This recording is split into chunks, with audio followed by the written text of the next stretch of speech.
ஆனால் நீங்கள் ஒரு இடத்திலே இருந்து ஒரு பண்பாட்டு நிகழ்வு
தயவு செஞ்சு பின்னாடி கூட்டம் போக வேண்டாம்.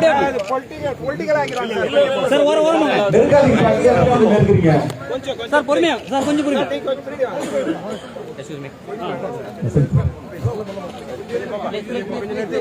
யாரும் உள்ள போகாதீங்க. தலைவர் தவிர வேற யாரும் உள்ள போக கூடாது. தயவு செஞ்சு வேற யாரும் உள்ள போகாதீங்க. நம்மளால அப்படி பின்னாடி உட்காருங்க. நீங்க கூட்டாங்க சார்.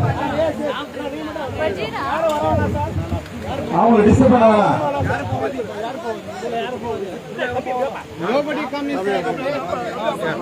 எல்லாரும் நிறுத்துறீங்க.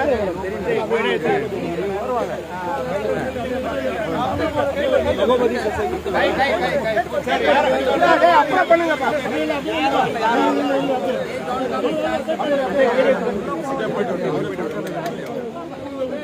தம்பிங்களா டே தம்பி தம்பி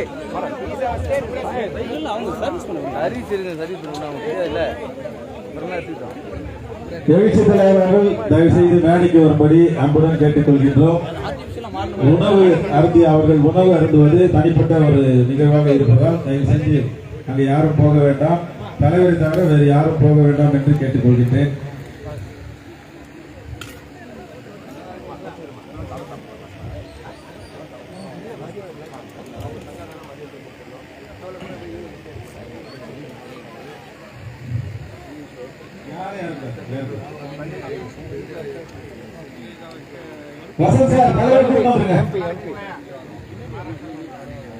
மாநில சிறுபான்மை ஆணைய உறுப்பினர் திரு வசந்த் அவர்கள் அப்படியே மூவ் பண்ணுங்க சார். அப்படியே மூவ் பண்ணுங்க சார். அப்படியே மூவ் பண்ணுங்க சார். தெலுங்கு தமிழ்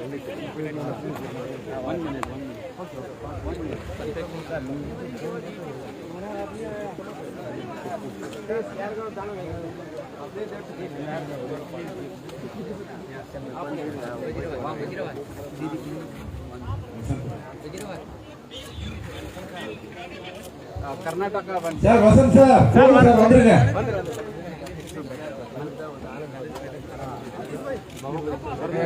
தம்பி தம்பி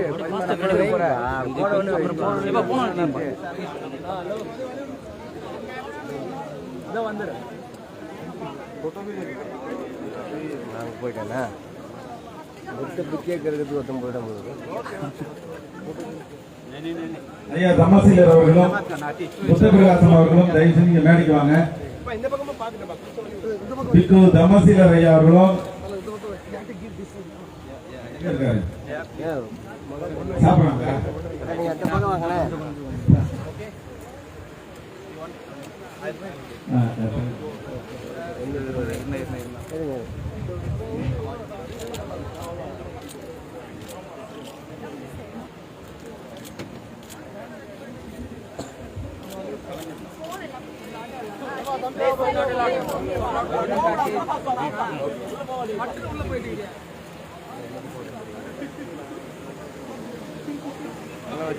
அங்க இருக்கு எல்லாம் ஃப்ரீ பண்ணி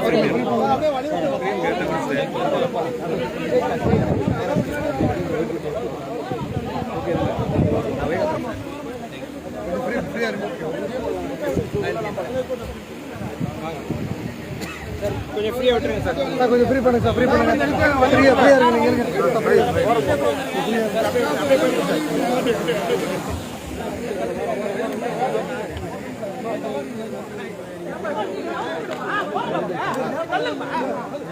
வாங்கிக்கலாம். அதெல்லாம் ஒரு செட்டிங் தான்.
ஹலோ ஹலோ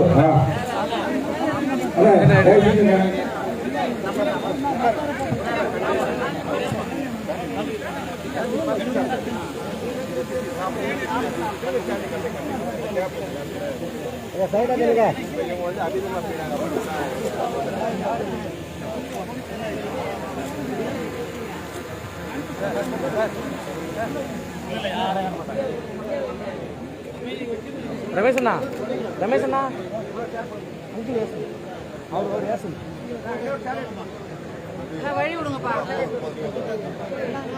தயவு செஞ்சு கேமரா இங்க இருக்காதுங்க, நிக்க வேணாம் யாரும். இது வந்து ஒரு மத நிகழ்ச்சி. பௌத்தத்தை பொறுத்தவரையில் ஒழுக்கம் தான் மிக முக்கியமானது. யாரும் நிக்காதீங்க தயவு செஞ்சு. இந்த இடத்துல பின்னாடி சீட் இருக்கு, தயவு செஞ்சு உட்காருங்க. முன்னாடி யாரும் கேமரா எடுத்து வரலாற்று சிறப்பு வாய்ந்த உலக திரிபிடகம் ஓதும் இந்த மா நிகழ்வை முன்னின்று ஒருங்கிணைத்து நெறிப்படுத்திக் கொண்டிருக்கிற தமிழ்நாடு பௌத்தர்கள் சங்க பேரவையின் தலைமை ஒருங்கிணைப்பாளர் கௌதம சன்னா அவர்களே, இதில் பங்கேற்று சிறப்பிக்க உள்ள மாநில சிறுபான்மையினர் ஆணையத்தின் தலைவர் அருட்தந்தை ஜோ அருண் அவர்களே, வரவிருக்கிற காஞ்சி நாடாளுமன்ற உறுப்பினர் சகோதரர் செல்வம் அவர்களே, சட்டமன்ற உறுப்பினர் சிவிஎம்பி எழிலரசன் அவர்களே மற்றும் இந்த நிகழ்வில் பங்கேற்று இதனை சிறப்பித்துக் கொண்டிருக்கிற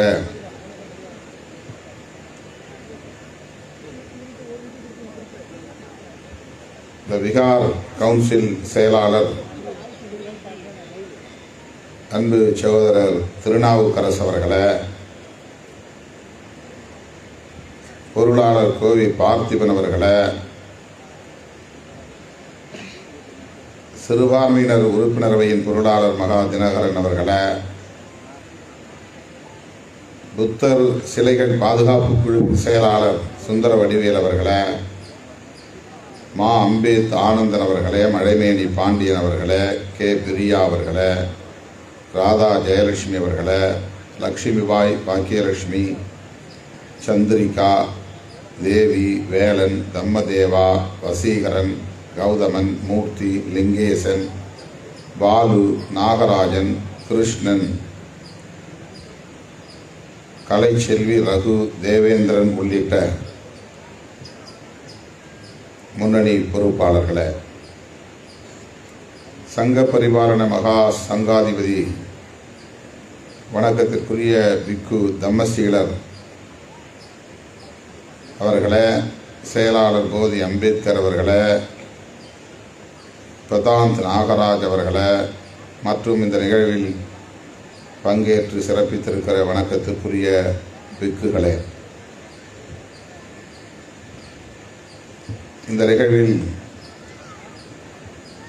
என்னோடு வருகை தந்து பங்கேற்று சிறப்பித்துக் கொண்டிருக்கிற இந்த பகுதியைச் சார்ந்த மாவட்ட செயலாளர்கள் தீவா எழிலரசு, வழக்குரைஞர் மதி ஆதவன், மேனகாதேவி கோமகன் ஆகிய தம்பிகளே,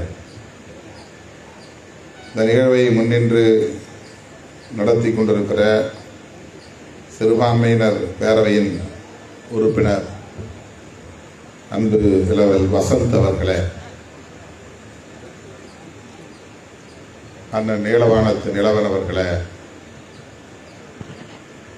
தலைமை நிலைய செயலாளர் பாலசிங்கம் அவர்களே மற்றும் வழக்குரைஞர் சித்தார்த்தன், சாமுவேல் உள்ளிட்ட இயக்கத்தின் முன்னோடிகளே, வருகை தந்திருக்கிற பௌத்த அன்பர்களே, உங்கள் அனைவருக்கும் என்னுடைய பணிவார்ந்த வணக்கத்தை தெரிவித்துக் கொள்கிறேன். 800 ஆண்டுகளுக்கு பிறகு இந்த நிகழ்வு நடைபெறுவதாக கௌதம சன்னா அவர்கள் தன்னுடைய உரையிலே குறிப்பிட்டார். 800 ஆண்டுகளுக்கு முன்பு இந்த பகுதி அல்லது காஞ்சிபுரம் எவ்வாறு இருந்தது, பௌத்தத்தின் ஒரு தலைநகரமாகவே இது இயங்கிக் கொண்டிருந்தது என்பதை, இந்த வரலாற்று பெருமைகளை எல்லாம் நினைவு கூர்ந்தார். மீண்டும் காஞ்சிபுரத்தில் திரிபீடகத்தை மக்கள் உள்வாங்க வேண்டும் என்கிற மிகுந்த எதிர்பார்ப்போடு இந்த நிகழ்வு ஒருங்கிணைக்கப்பட்டிருக்கிறது. 800 ஆண்டுகளுக்கு பிறகு 150 பிக்குகள் பல்வேறு நாடுகளில் இருந்து இந்த கிராமத்திற்கு வந்து இங்கே திரிபிடகத்தை ஓதுகிறார்கள் என்பது சன்னா சொன்னதைப் போல ஒரு வரலாற்று நிகழ்வு. இது வரலாற்றில் பதிவாகும் மிகவும் முக்கியத்துவம் வாய்ந்த ஒரு நிகழ்வாகும்.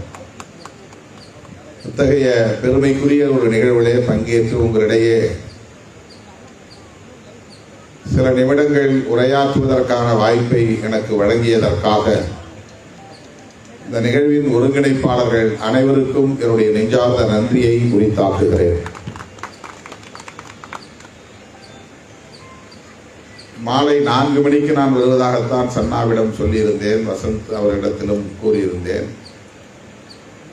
இன்று மாலை தவிர்க்க முடியாத ஒரு நிகழ்வு.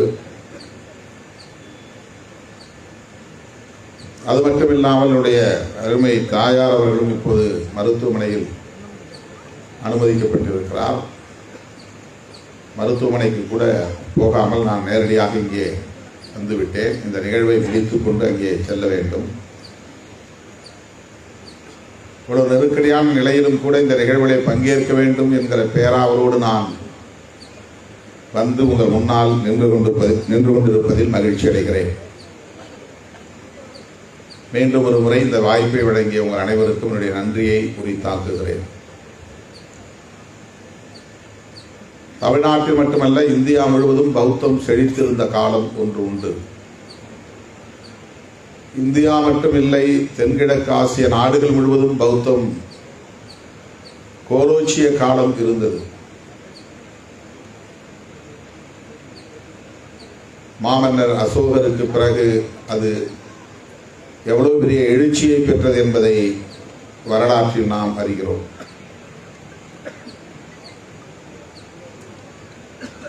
ஆனால் இன்றைக்கு சன்னா அவர்கள் சொன்னதைப் போல முற்றாக துடைத்தெறியப்பட்டிருக்கிற ஒரு துயரமும் நடந்தேறி இருக்கிறது.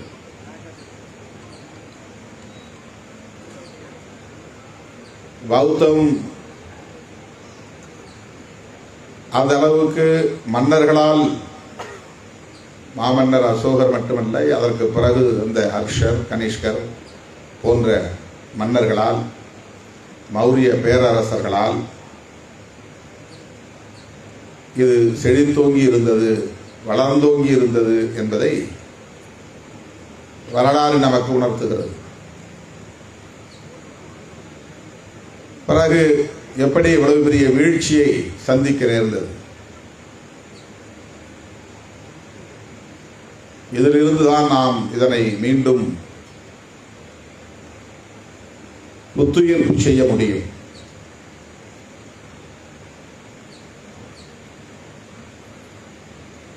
புத்தர் காலத்திலிருந்தே பௌத்தத்திற்கு கடுமையான எதிர்ப்புகள் இருந்தன. கௌதம புத்தரை மிக கடுமையாக விமர்சித்தார்கள். அவரை சாத்தான் என்று சொன்னார்கள், பேய் பிசாசு என்று சொன்னார்கள்.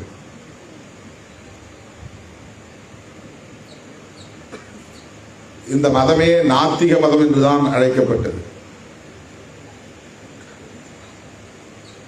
கடவுளை மறுக்கிற கருத்தியல் இது என்பதுதான் இதனுடைய அடிப்படையே. இந்த மண்ணிலிருந்து பௌத்தத்தையும் சமணத்தையும் முற்றாக துடைத்தெறிவதற்கு மிக முக்கியமான காரணமே இவை இரண்டும் கடவுள் நம்பிக்கை கொண்டவை அல்ல.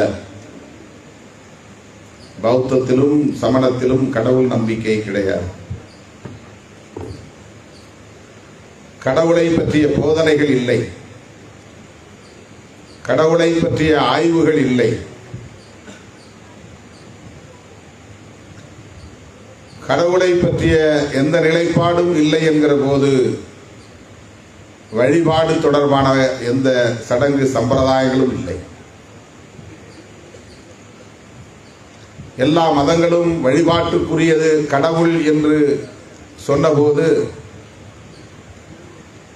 வழிபாட்டுக்குரியது அறம், நல்லறம் என்று சொன்னவர் கௌதம புத்தர். அறம்தான் வழிபாட்டுக்குரியது, அதுதான் தம்மா என்று பாலி மொழியிலே அழைக்கப்படுகிறது. தர்மம் என்று சான்ஸ்கிரிட்டிலே, சமஸ்கிருத மொழியிலே அழைக்கப்படுகிறது. அதுதான் அறம் என்று தமிழில் அழைக்கப்படுகிறது. கடவுளை வைக்க வேண்டிய இடத்தில் தம்மாவை வைத்தவர் தான் கௌதம புத்தர்.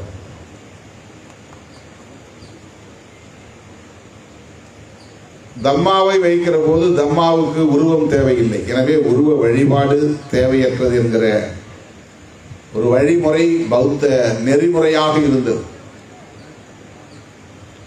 அக்காலத்தில் கடவுள் இல்லை என்று சொல்பவர்களை தேடி தேடி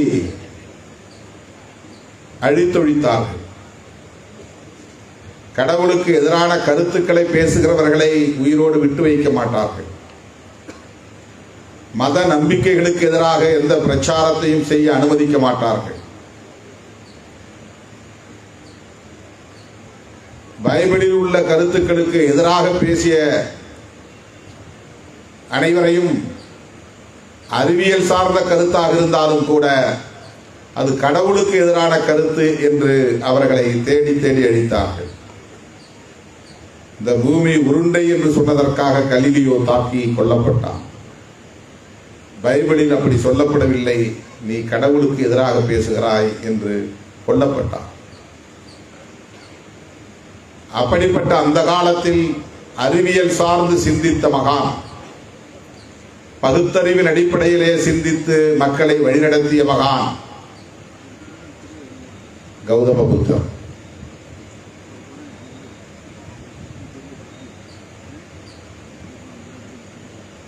இப்போதே பகுத்தறிவு கருத்துக்களை ஏற்காத மூட நம்பிக்கை என்பது வலுவாக இருக்கிறது. கடவுளுக்கு எதிராக என்ன பேசினாலும் வெகுண்டிடக்கூடிய ஒரு சூழலைத்தான் இன்றைக்கும் நாம் பார்க்கிறோம். அப்படி என்றால் 2500 ஆண்டுகளுக்கு முன்னால் கௌதம புத்தர் எப்படிப்பட்ட எதிர்ப்புகளை சந்தித்திருப்பார் என்பதை எண்ணி பார்க்க வேண்டும். அவர் 80 வயது வரையில் வாழ்ந்தார் என்பதே ஒரு சாதனை. அறிவியல் சார்ந்த பகுத்தறிவு கருத்துக்களை போதித்தார் என்பதே ஒரு புரட்சி.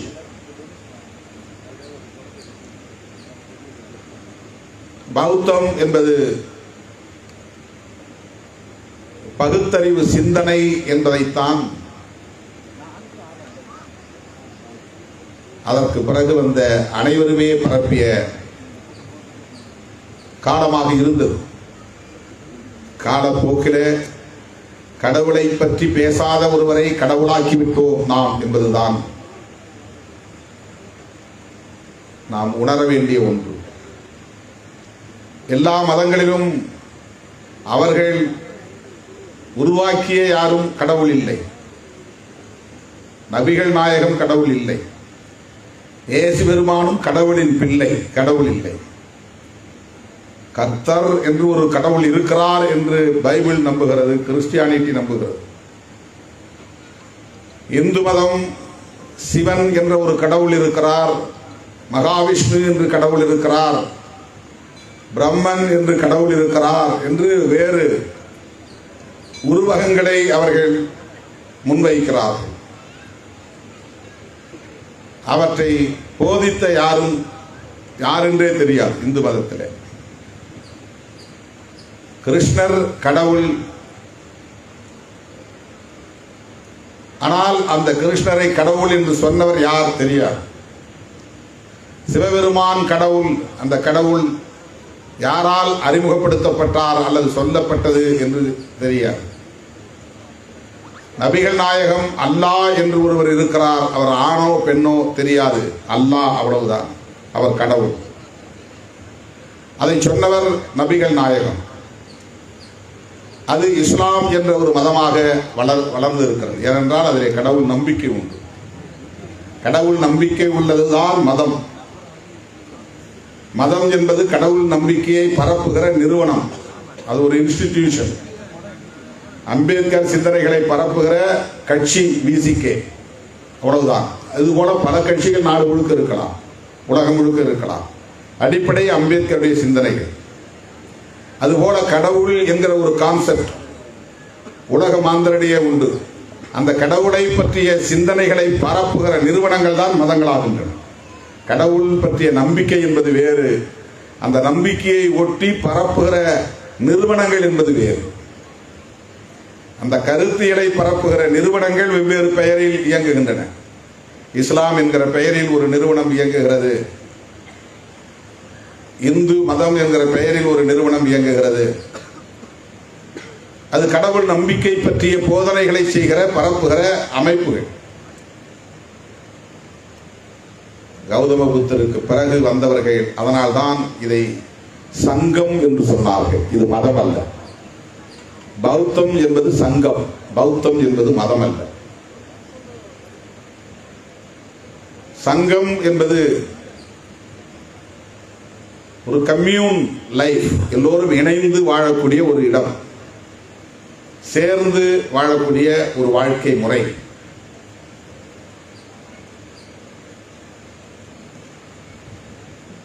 பௌத்தத்தில் வழிபாட்டுக்குரியது தம்மம். அந்த கருத்துகளை பரப்புகிற அமைப்புக்கு பெயர் சங்கம்.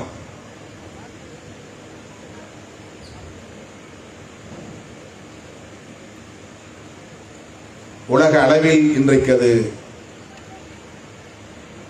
பெரிய அளவிலே பறந்திருக்கிறது, வளர்ந்திருக்கிறது என்பதிலே யாருக்கும் மாற்று கருத்து இல்லை. ஆனால் அதிலும் பல வகைகள் தோன்றிவிட்டன. பல பிரிவுகள் தோன்றியிருக்கின்றன. தேரவாத புத்தம் என்பதுதான் ஹீனயானம் என்று அழைக்கப்படுகிறது. மகாயானம் என்பது தேரவாதம் சொல்லுகிற அதே கருத்தை சொன்னாலும் கூட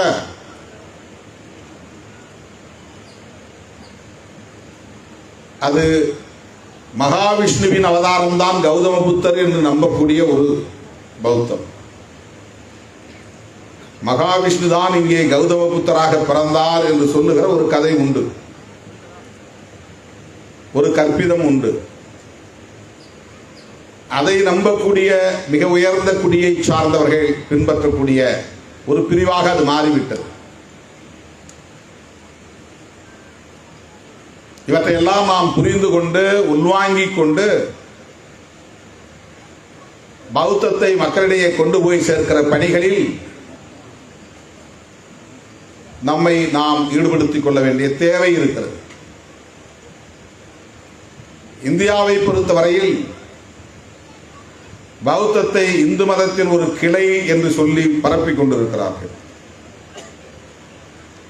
அரசமைப்பு சட்டத்தின்படியே பௌத்தம் இந்து மதத்தின் கிளை என்று திருத்தம் செய்து இணைத்திருக்கிறார்கள்.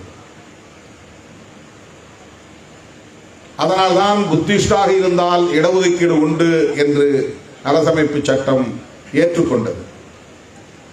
இஸ்லாத்துக்கு இடஒதுக்கீடு இல்லை, கிறிஸ்தவத்திற்கு மாறியவர்களுக்கு இடஒதுக்கீடு இல்லை, ஆனால் பௌத்தத்திற்கு மாறினால் இடஒதுக்கீடு உண்டு. அது நம் மீது காட்டுகிற கருணை அல்ல, அது நம்மை விழுங்கி சிரிக்கிற சதி,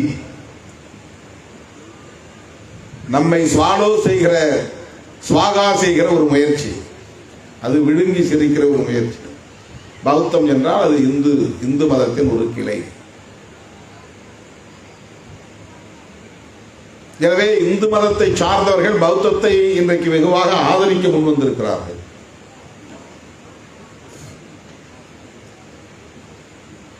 என்ன உதவி கேட்டாலும் செய்வார்கள். இதில் நாம் ஒரு தெளிவோடு இருக்க வேண்டிய தேவை இருக்கிறது. பௌத்தம் இன்றைக்கு உலக நாடுகளில் நடைமுறையில் இருக்கிற பௌத்தம் பகவான் புத்தரால் போதிக்கப்பட்ட பௌத்தமாக இல்லை என்ற காரணத்தினால்தான் புரட்சியாளர் அம்பேத்கர் புதிதாக புத்தா ஹிஸ் தம்மா என்ற ஒரு நூலை எழுத வேண்டிய நிர்பந்தம் உருவானது.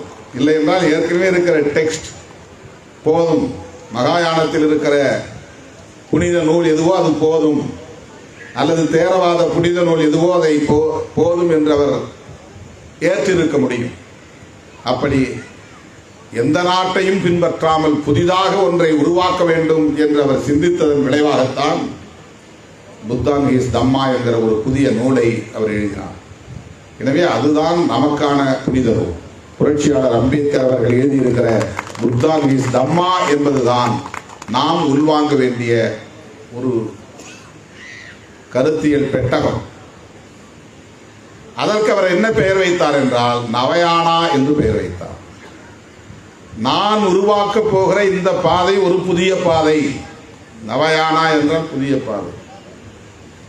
அப்படி என்றால் ஏற்கனவே இருக்கிற ஹீனயானா அது எளிய பாதை, ஏற்கனவே இருக்கிற மகாயானா அது பெரும் பாதை, நெடும் பாதை.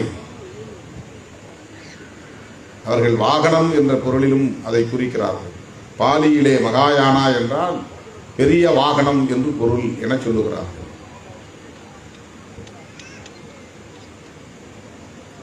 புரட்சியாளர் அம்பேத்கர் அவர்கள் மாறுபட்ட கோணத்திலே சிந்தித்து இந்த மண்ணில் மறுபடியும் பௌத்தத்தை புத்துயிர்ப்பு செய்ய வேண்டும் என்று விரும்பினார். உரிய முறைப்படி மக்களை வழிநடத்த வேண்டும் என்று விரும்பினார். புராண நம்பிக்கைகள் இல்லாத ஒரு பௌத்தத்தை புத்துயிர்ப்பு செய்ய வேண்டும் என்று வேட்கையோடு இருந்தார். அதன் அடிப்படையில் தான் அவர் நவயானா என்கிற ஒரு புதிய பெயரை சூட்டி புத்தரும் அவரது தம்மமும் என்கிற ஒரு அறநூலையும் படைத்து நம்மிடம் கொடையளித்து விட்டு சென்றிருக்கிறார். எனவே பௌத்தத்தை புத்துயிர்ப்பு செய்ய வேண்டியது எவ்வளவு முக்கியமோ அதே அளவுக்கு புரட்சியாளர் அம்பேத்கர் பார்வையில் அதை நாம் மக்களிடத்திலே கொண்டு போய் சேர்க்க வேண்டும் என்பதிலே நாம் உறுதியாக இருக்க வேண்டும், தெளிவாக இருக்க வேண்டும். இல்லையே இந்த சனாதனம் நம்மை மீண்டும் விழுங்கி செலுத்திவிடும். தமிழ்நாடு முழுவதும் புத்தர் சிலைகள் எல்லாம் சேதமடைந்து கிடைக்கின்றன. தலையில்லாத புத்தர் சிலைகள், கைகள் இல்லாத புத்தர் சிலைகள், முகம் சிதைக்கப்பட்ட புத்தர் சிலைகள். எப்படி இந்த சிலைகள் எல்லாம் மண்ணுக்கடியிலே புதைந்து போயின, பூகம்பத்தாலா அவையெல்லாம் புதைந்தன, வன்முறைகளால் அந்த சிலைகள் சேதப்படுத்தப்பட்டன.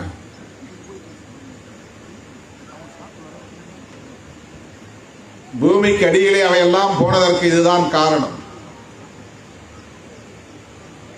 அப்படிப்பட்ட ஒரு வெறுப்பு பௌத்தத்திற்கு எதிராக இங்கே இருந்தது, வெறுப்பு அரசியல் இருந்தது. அதற்கு முதன்மையான காரணம் அது பேசிய கருத்தியல் தான். தம்மத்தை முதன்மைப்படுத்தியதுதான். தம்மத்தில்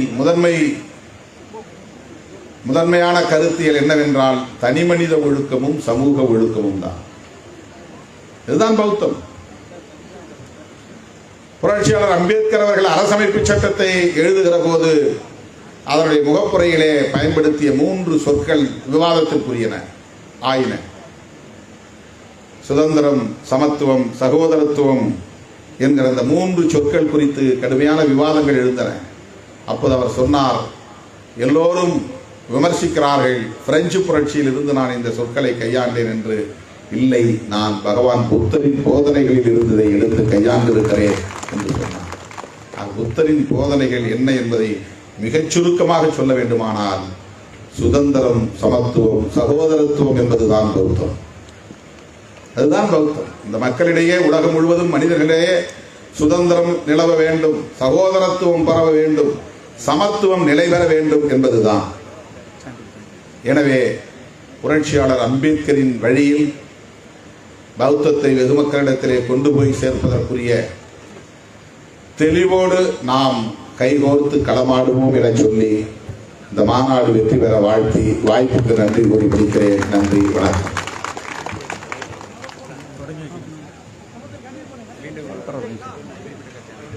மீண்டும்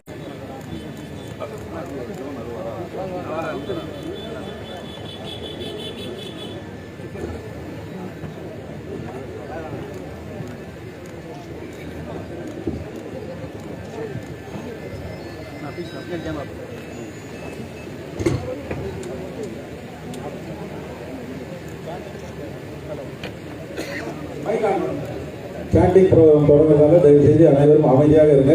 இடைவேளை, உணவு இடைவேளையில் நமக்கு இந்த வாய்ப்பு வழங்கப்பட்டது. இங்கே இருக்கக்கூடிய தோழர்கள் இந்த அட்டை பெட்டியை கொண்டு வருவர்களிடம் உங்களது நிதி தானத்தை வழங்கும்படி கேட்டுக்கொள்கின்றேன். கடுமையான பொருட்செலவிலே இந்த நிகழ்ச்சியை நடத்தி கொண்டு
भवतु सब्बमंगलम रक्षतु सब्बदेवता सब्ब बुद्धानुभावेन सब्ब धम्मानुभावेन सब्ब संघानुभावेन सदा सोति भवन्तु ते तिरुवन् शरणे नमो बुद्धाय साधु साधु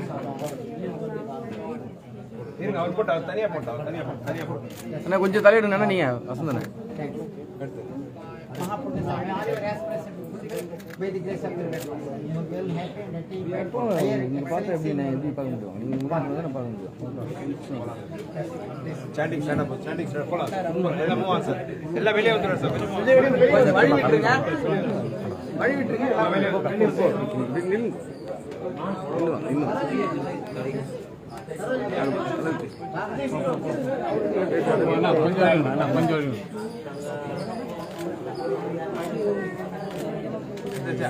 சார் நில்லுங்க.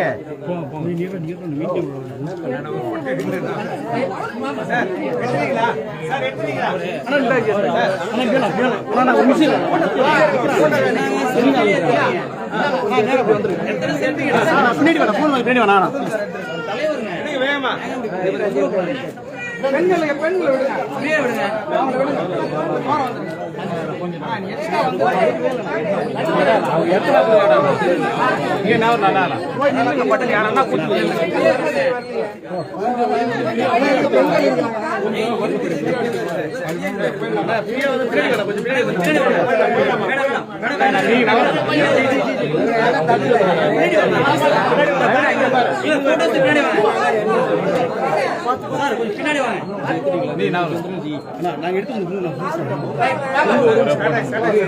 சார் ஒரே நிமிஷம் சார் ஒரே நிமிஷம்